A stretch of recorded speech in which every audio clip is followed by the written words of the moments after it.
Hai para Sudaners, kuma kabarna damang sedena dengan saya si Otong kembali lagi di channel Ningali Film.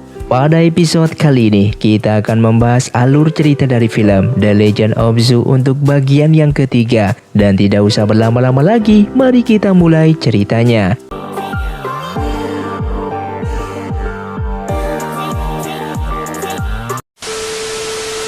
Film pun dilanjutkan dengan obat penawar untuk menghilangkan racun di seluruh penduduk telah berhasil dibuat oleh Guru Bai.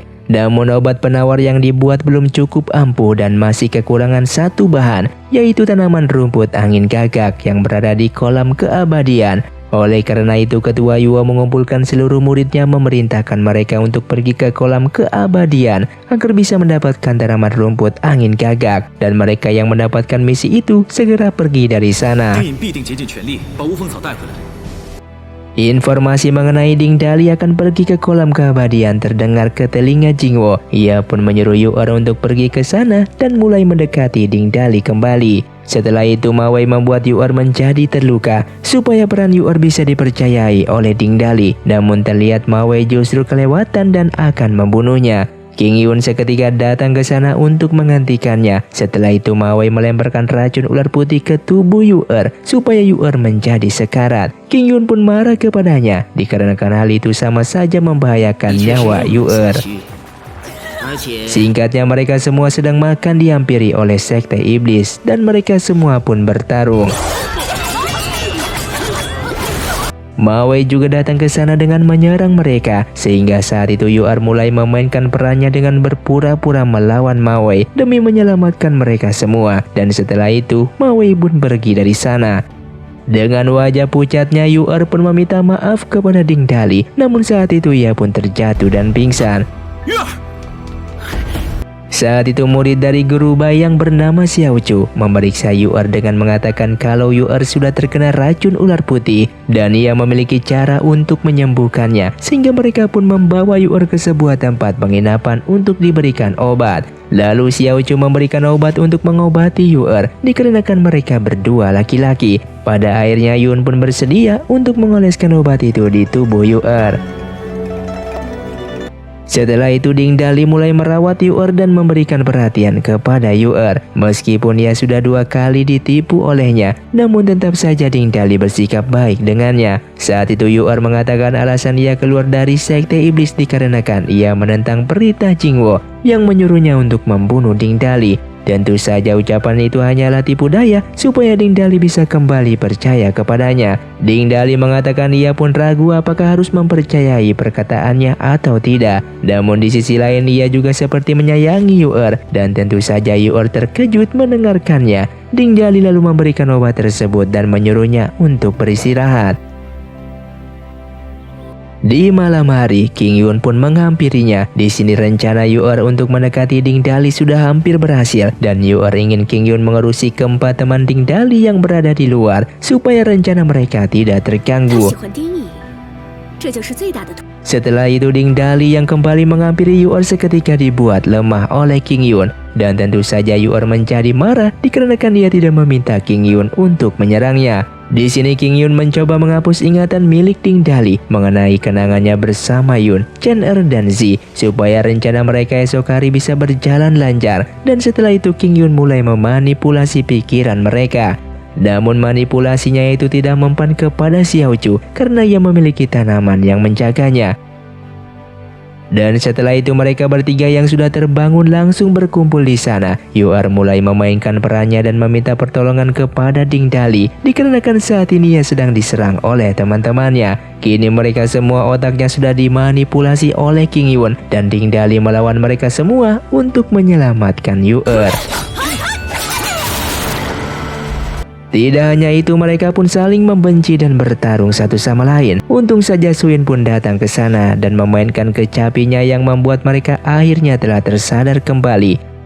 Dan King Yun yang berada di atas pun sungguh terkejut melihat kekuatan manipulasinya bisa dihentikan oleh seorang wanita tua di sana.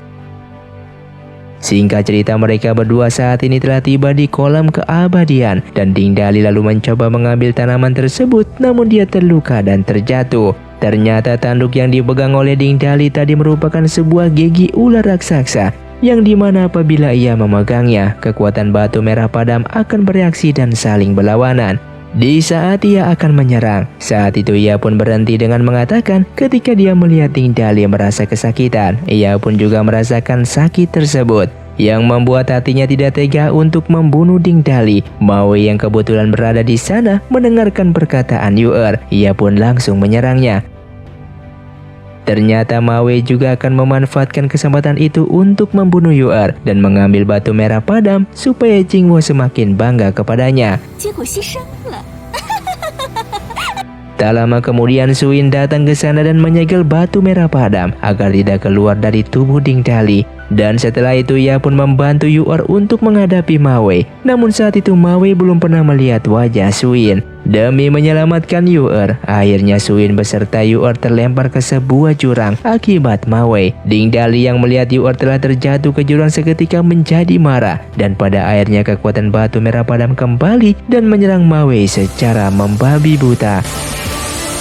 Maui pun pada akhirnya kalah dan terlihat teman-teman Ding Dali sudah datang ke sana sehingga Maui pun pergi dari sana. Namun tak lama kemudian ular raksasa yang sudah tidur selama ratusan tahun akhirnya terbangun dan mulai menyerang mereka. Saat itu Ding Dali mencoba menusuk pedangnya tepat di kepala ular tersebut. Setelah berhasil menusuk pedang itu, ia pun terlempar pingsan di sana. Dan di saat ular itu akan memakannya, Xiao Chu dengan cepat berubah menjadi tanaman dengan mengorbankan dirinya untuk dimakan. Tidak hanya itu, Xiao Chu juga meledakkan dirinya yang berhasil memusnahkan ular tersebut. Dan kini tanaman yang mereka cari sudah berhasil didapatkan berkat Xiao Chu yang telah mengorbankan dirinya, sehingga mereka pun sangat bersedih melihat itu semua. Singkat cerita, Yu-Er saat ini ternyata masih hidup dan Suin membuatkan obat untuk luka Yu-Er. Namun tetap saja Suin masih diam dengan tidak mengatakan kalau ia merupakan ibunya. Singkat cerita, Maui kembali ke istana sekte iblis dengan menceritakan kalau Yu-Er telah tewas. Hal tersebut membuat King Yun menjadi marah, dikarenakan dari awal King Yun ini memang menyukai Yu-Er. Tidak hanya itu, Maui juga membohongi Jingwo dengan mengatakan kalau orang yang membunuh Yu-Er merupakan seorang wanita yang tidak ia kenal, yang secara tiba-tiba mengganggu dan menggagalkan misinya untuk merebut batu merah padam.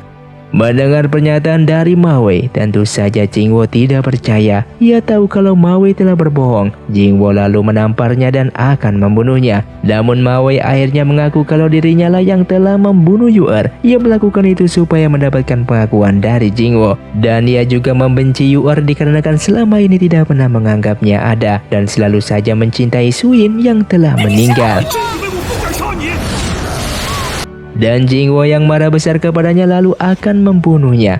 Namun Lu Cheng lalu memohon agar Jingwo tidak membunuhnya dikarenakan Maui merupakan adik dari seorang raja iblis, yaitu Tuba. Takutnya jika Jingwo membunuh Maui, Tuba akan datang membalaskan dendam kepada mereka. Sehingga mendengar hal itu, Jingwo pun tidak jadi membunuhnya. Kembali ke perguruan Gunung Zu, mereka berempat saat ini telah berhasil mendapatkan tanaman obat tersebut. Namun sayangnya Xiao Chu telah tewas demi mendapatkan tanaman itu. Guru Bai yang berpura-pura tegar dan menyuruh mereka berempat untuk tak usah merasa bersalah, dikarenakan Xiao Chu merupakan anak didiknya yang bukan seorang manusia, melainkan sebuah tanaman yang ia ciptakan yang menyerupai bentuk manusia. Kemudian tanaman itu pun diberikan kepada Guru Bai dan Guru Bai pergi dari sana. Di sisi lain, luka bekas ditampar oleh Jingwo kini masih membekas di pipinya. Lalu setelah itu ia pun bertemu dengan Jingwo. Di sana Jingwo memberikan obat untuk menghilangkan luka di pipinya dan meminta Maui untuk tak usah melakukan tindakan di luar dari perintahnya. Untuk kali ini ia maafkan Maui dikarenakan Jingwo yakin Yu-Er tak akan mati dengan mudah dan dia percaya bahwa anaknya itu masih hidup. Dan Maui pun meminta maaf untuk tidak akan mengulangi kesalahannya lagi. Di sisi lain, saat itu Zhang telah sehat dan pulih kembali dan Ding Dali sangat senang melihat sahabatnya itu sekarang sudah bisa berjalan dan sehat kembali.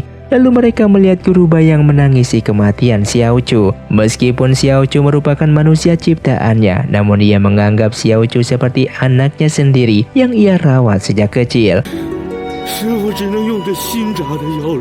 Setelah itu mereka berdua menghampiri Yun yang sedang berdoa untuk kakek moyangnya, yaitu Taiking yang merupakan pemimpin Gunung Zu pertama terdahulu. Melihat itu semua, Ding Dali memiliki ide. Ia ingin saat ini mereka bertiga membentuk sebuah persaudaraan, dan Zhang yang setuju akan hal itu dengan mengajak Yun untuk bersama-sama mengikat tali persaudaraan. Namun di sini Yun menolak dikarenakan Yun tidak menginginkan persaudaraan dengan Ding Dali, melainkan saat ini ia sudah menyimpan perasaan kepadanya. Namun Yun memilih untuk diam dan tidak menyatakan perasaannya tersebut. Sehingga pada akhirnya Ding Dali dan Zhang mengikat tali persaudaraan di hadapan makam Taiking, dan mulai saat ini mereka akan saling menjaga satu sama lain. Setelah itu Ding Dali dan Zhang meminum bersama dengan mengatakan ia sangat senang bisa bersaudara dengannya, dan kini ia memutuskan untuk menjadi tabib sama seperti Guru Bai agar ia bisa membantu Ding Dali apabila suatu saat nanti Ding Dali terluka, dan tentu saja keputusannya itu sangatlah didukung oleh Ding Dali. Di malam harinya Ding Dali pun meniup peluit milik Yu'er dengan mengirimkan sebuah pesan menggunakan burung tersebut, dan di sisi lain Ma Wei sangat terkejut melihat Yu'er masih hidup. Lalu Jingwo mengatakan ia sudah tahu tentang kejadian yang menimpa Yu'er. Misinya gagal saat ini juga bukan kesalahan Yu'er, melainkan kesalahan Ma Wei. Setelah itu Yu'er kembali ke kamarnya, dan di sana ia mendapatkan surat dari Ding Dali yang bertuliskan kalau Ding Dali saat ini mengkhawatirkan dirinya. Dengan tersenyum Yu'er pun merasa kalau Ding Dali sangatlah perhatian kepadanya. Sedangkan di aula Gunung Zu, obat penawar racun sudah dibuat oleh Guru Bai. Dan setelah itu ketua Yua akan membawa Chen Er, Zi dan Yun untuk turun gunung dengan memberikan obat penawar itu kepada para penduduk. Ding Dali yang akan ikut diperintahkan oleh ketua Yuo untuk tetap di perguruan dan tidak mengizinkannya ikut turun gunung. Setelah itu Ding Dali yang kembali dihampiri Yun, dan di sana Yun memintanya untuk menjaga diri baik-baik dikarenakan mungkin saja ia akan pergi selama 1 minggu atau lebih. Dan terlihat perhatian yang diberikan oleh Yun kepada Ding Dali, namun Ding Dali tetap saja belum menyadari kalau Yun sangatlah menyukainya. Singkat cerita, Guru Wu menghampiri untuk mengetes bela dirinya yang sudah dipelajari oleh Ding Dali, dan mereka pun mulai bertarung satu sama lain. Namun siapa sangka kekuatan batu merah padam seketika menjadi aktif, bahkan Guru Wu tak mampu menandinginya. Tak lama kemudian tiba-tiba Guru Miawi pun datang untuk menyegel batu tersebut, sehingga Ding Dali bisa sadar kembali dan tidak termakan oleh kekuatan tersebut. Melihat situasi itu, Guru Miawi meminta Ding Dali untuk menemuinya nanti sore, dan ia akan mengajari ilmu bela diri supaya Ding Dali bisa menguasai kekuatan dari batu merah padam. Sedangkan Yu'er kembali ke Gunung Zu, namun di depan gerbang ia harus berhadapan dengan jebakan ratusan pedang yang telah dibuat oleh Guru Miawi. Saat itu Guru Miawi dan Ding Dali mendengarkan suara lonceng yang menandakan ada seseorang yang mencoba menerobos masuk ke dalam perguruan Gunung Zu, sehingga mereka pun pergi dari sana. Dan betapa terkejutnya ia setelah melihat yang datang merupakan Yu'er. Ding Dali dengan cepat membantunya, yang di saat itu Yu'er sudah kewalahan melawan ratusan pedang di sana. Kemudian Guru Miawi pun dengan cepat menghentikan formasi jebakan pedang tersebut. Saat itu Ding Dali memohon kepada sang guru untuk membawa Yu'er masuk ke dalam, dikarenakan terlihat Yu'er sudah pingsan dan terluka, hingga pada akhirnya Yu'er dibawa masuk melewati belakang gunung dan bersembunyi di sebuah gubuk tua. Terlihat Guru Miawi pun mengobati luka Yu'er, dan setelah itu ia pun sadar kembali. Dari pandangan Guru Miawi, ia pun mengetahui kalau gerakan ilmu bela diri yang digunakan oleh Yu'er tadi merupakan jurus yang sama seperti Jingwo, dan ia menebak kalau ia merupakan anak dari Jingwo dan Suyin. Kemudian Yu'er pun mengiyakannya, namun ia juga mengatakan kalau ia tidak memiliki niat jahat dikarenakan ia datang ke perguruan Gunung Zu hanya untuk bertemu dengan Ding Dali. Kemudian Guru Miawi pun tiba-tiba menyegel tenaga dalam milik Yu'er supaya Yu'er tidak bertindak macam-macam di Gunung Zu. Dan setelah itu Ding Dali datang ke sana dengan mengobati luka di tubuhnya. Saat itu Yu'er memeluknya dengan mengatakan ia datang ke sana hanya ingin bertemu dengan Ding Dali untuk mengobati rasa rindu yang kemarin sempat mengirimnya dengan surat. Singkatnya di malam hari Yu'er keluar melihat salju yang turun. Namun saat dia lihat itu bukanlah salju, yang ternyata itu ulahnya Ding Dali yang membuat salju buatan. Dikarenakan dia tahu Yu'er sangatlah menyukainya. Setelah itu Ding Dali memberikan boneka ukirannya dan wajah boneka itu pun mirip dengan Yu'er. Ding Dali mengatakan kalau ia selalu memimpikan seorang wanita yang wajahnya mirip dengannya. Dan setelah itu ia pun mengajak Yu'er ke sebuah taman bunga. Di sanalah benih-benih cinta di antara mereka mulai tumbuh. Setelah itu mereka bermain dan bersenang-senang. Hal itu membuat Yu'er menjadi lupa akan misinya dan ia merasa hidup seperti inilah yang ia inginkan. Singkatnya, obat penawar mulai diberikan kepada para penduduk dan setelah itu para penduduk yang sudah sembuh sangatlah berterima kasih kepada mereka semua. Di sisi lain, Yun menunjukkan kepada Guru Bai rumah si tabib wanita yang ia temui kemarin. Namun di saat mereka masuk, mereka tidak melihat siapa-siapa. Lalu saat itu Guru Bai melihat sebuah gulungan yang seperti ia kenal. Kemudian Suin terlihat mengintip dari luar dan di saat mereka mengejar, Suin dengan cepat kabur dari sana. Setelah itu Guru Bai memberikan gulungan tersebut kepada Ketua Yuo. Dari sinilah mereka mengetahui kalau saat ini Suin masih hidup dikarenakan gulungan tersebut milik Suin di saat masih berada di perguruan Gunung Zu. Sedangkan saat itu Ding Dali membawa Yu'er ke sebuah taman bunga di dekat perguruan Gunung Zu dan terlihat ia memberikan sebuah bunga yang membuat Yu'er menjadi senang. Namun saat itu mereka melihat sebuah kotak yang bersinar terang dan mereka pun mulai menghampirinya. Di saat mereka buka, ternyata kotak itu berisikan barang-barang milik Jingwo dan Suin. Namun saat ini Ding Dali masih belum mengetahui kalau Yu'er merupakan anak dari mereka dan Yu'er pun masih merahasiakannya. Tak lama kemudian Guru Miaoyu pun datang ke sana dan menyuruhnya Ding Dali untuk mengambil arak miliknya. Setelah Ding Dali pergi, sang guru mulai menceritakan kisah kedua orang tua Yu'er. Sang guru mengatakan kalau Jingwo dan Suin merupakan jodoh yang dipaksakan. Maka dari itu kisah cinta Jingwo dan Suin berakhir tragis. Sama halnya seperti Yu'er dan Ding Dali saat ini. Di lain tempat, Ma Wei mengatakan kalau saat ini mata-mata sekte iblis yang berada di Gunung Zu memberikan sebuah informasi. Kini Yu'er telah berhasil masuk ke dalam Gunung Zu dan bertemu dengan Ding Dali. Saat itu terlihat Chen Er dan Zi sedang membantu warga yang sedang terluka. Namun tiba-tiba mereka dibius hingga pingsan yang ternyata itu ulahnya Ma Wei yang menyamar dan berpura-pura menjadi salah satu warga desa di sana. Hingga pada akhirnya Chen Er dan Zi diikat di rantai dan dijadikan sandera.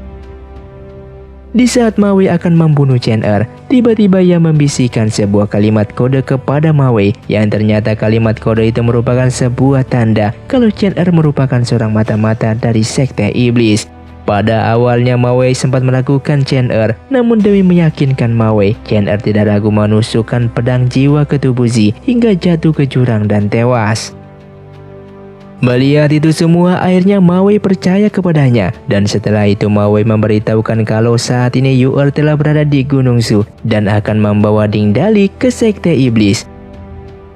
Setelah itu Chen Er pun pulang ke Gunung Zu sambil mengatakan kalau saat ini ia telah diserang oleh sekte iblis dan Zi pun telah terbunuh di sana.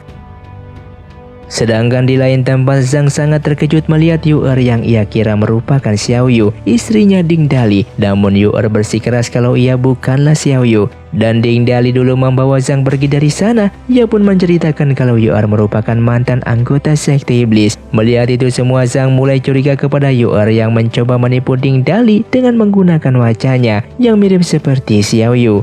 Setelah itu Yu'er mengatakan kepada Ding Dali kalau ia pergi esok hari dan ia ingin Ding Dali memilih apakah ia ikut bersamanya atau tetap di perguruan Gunung Zu. Dikarenakan ia tak ingin berlama-lama di sini, ia takut semua orang akan membunuhnya dikarenakan mengetahui kalau dirinya merupakan mantan anggota sekte iblis. Di sisi lain terlihat murid perguruan Gunung Zu mendapatkan informasi kalau saat ini ada wanita dari sekte iblis yang berada di belakang gunung dan Ketua Yuo meminta mereka untuk segera menangkapnya. Zhang mendengar hal itu langsung menemui Ding Dali. Di sana ia melihat Ding Dali yang berencana pergi dengan Yu'er. Saat itu ia pun memberikan sebuah tas kepadanya yang berisikan obat tidur dan Ding Dali yang menciumnya seketika menjadi tertidur. Zhang sengaja melakukan itu supaya Ding Dali tidak terkena masalah kembali. Sementara itu Yu'er akan pergi masih menunggu Ding Dali yang belum kunjung tiba. Dan tak lama kemudian murid perguruan Gunung Zu pun telah mengepungnya. Yu'er mengatakan ia tak memiliki niat jahat. Ia datang ke Gunung Zu hanya ingin bertemu dengan Ding Dali dan ia tak ada urusan lain dengan mereka semua. Namun para murid tidak memperdulikan omongannya dan tetap saja menyerang Yu'er.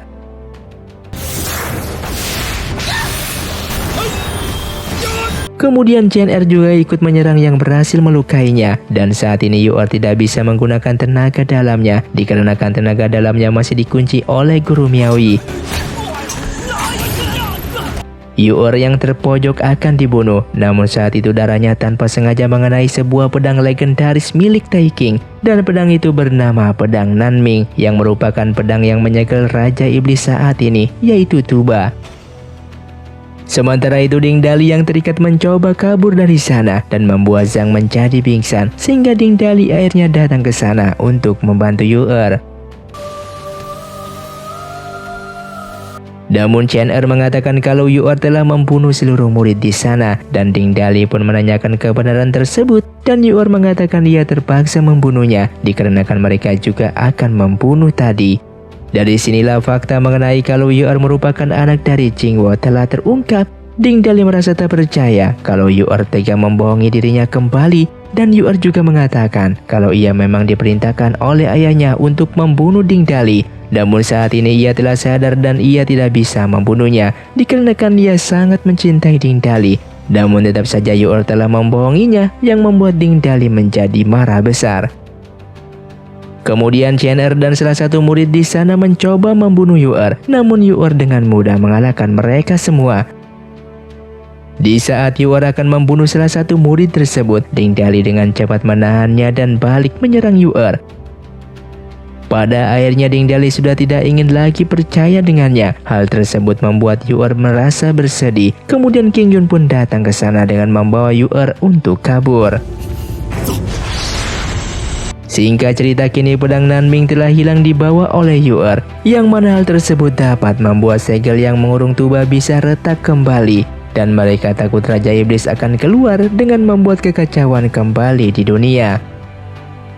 Dan film pun bersambung. Terima kasih untuk kalian yang sudah menonton video ini sampai habis. Sampai jumpa di video selanjutnya. Saya pamit ulang dari Ningali Film. Si Otong undur diri dan salam Sundaners.